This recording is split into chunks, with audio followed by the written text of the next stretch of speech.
Hello, hello, hello. Happy Thursday. Woo! I'm in a chipper mood.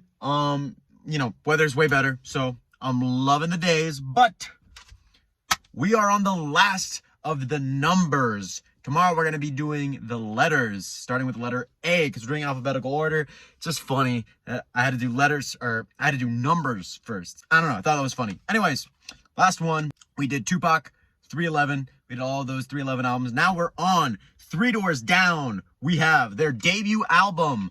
This thing came out in the year 2000. And for you history buffs, yes, that is the same year that Lion King came out, I think. Either that or 99.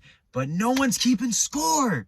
So who cares? Three Doors Down. This is The Better Life, their debut album, first one to come out. You know I'm a sucker for debut albums. Will Shannon, this dude right here, from this episode of my podcast called The Snooze Room, he recommended this album to me. He said, Andre, you gotta get this. This was one of those things. I went to the CD store and I'm like, I've heard of them. Will recommended it to me. Is it a good album? Boop, boop, boop, boop, boop. I called Will. Hey, Will, I see a Three Doors Down album. Should I get it? And he said, does it have Kryptonite on it? Because apparently that's like their big hit. I said, yes. He said, then get it. So I'm like, cool. I've heard Kryptonite before. I don't remember what it sounds like at all. I know it's post-grunge. It's around that time frame. Honestly, that doesn't sound very appealing. And I'm not very excited because I heard other people say that Three Doors Down is wah, wah. You know what I mean? I don't know. Can't judge I can't knock it until I try it, is what I'm trying to say. So Three Doors Down, The Better Life, better be good. We're going to pop this in right now and give it a listen. I'm going to get back to you guys with that. Stay tuned. Pop the top, Three Doors Down. What a pretty looking CD. All right, Three Doors Down. Show me what you got.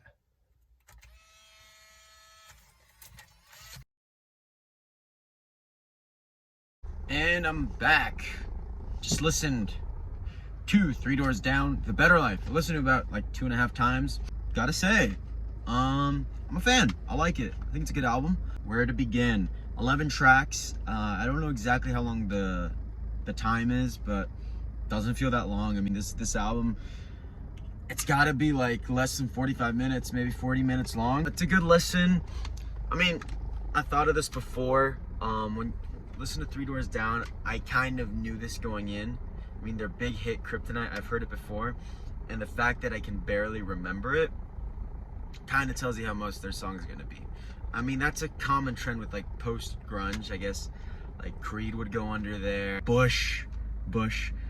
It's just a forgettable, plain genre. And this is probably the most forgettable, bare bones, by the books thing. It's like the vanilla ice cream of genre, and this is the vanilla of the most vanilla genre. There's really not much to say about this. I mean, this is just pure post-grunge, by the books. The singer sounds like a post-grunge singer, just like, and you could be my Superman. He just sounds like, he sounds like a mixture of all of like the actual grunge era, or it is just mashed into one. I mean, you look at like the actual grunge era and they each had their own personality. They were bold, they were courageous. This right here though it's nothing special. They're not trying to prove anything.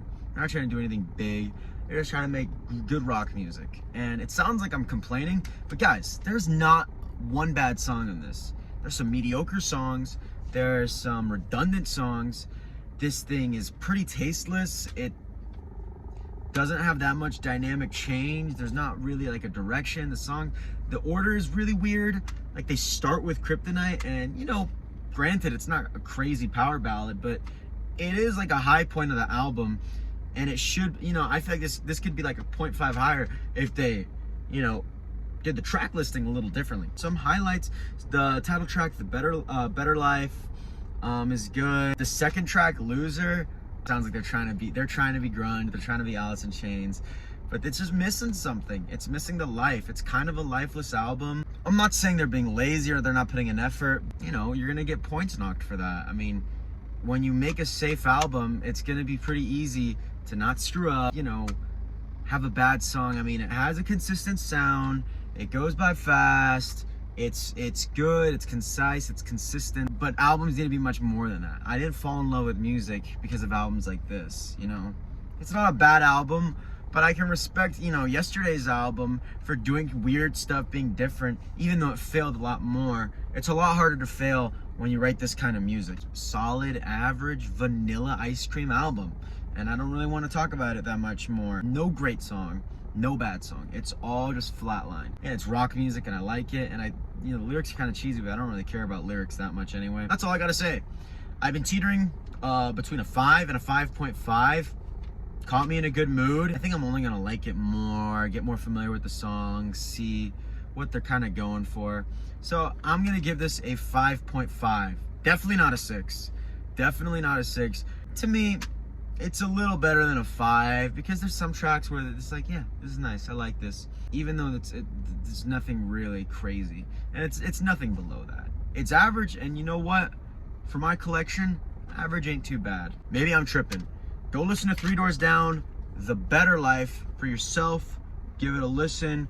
Let me know what you think. We are now done with the numbers. We did Tupac, we did 311, we did Three Doors Down, and now we're gonna go to letter A. And I know what tomorrow's gonna be. It's a classic album. It's a classic, stone cold classic album. Go listen to this for yourself. Peace.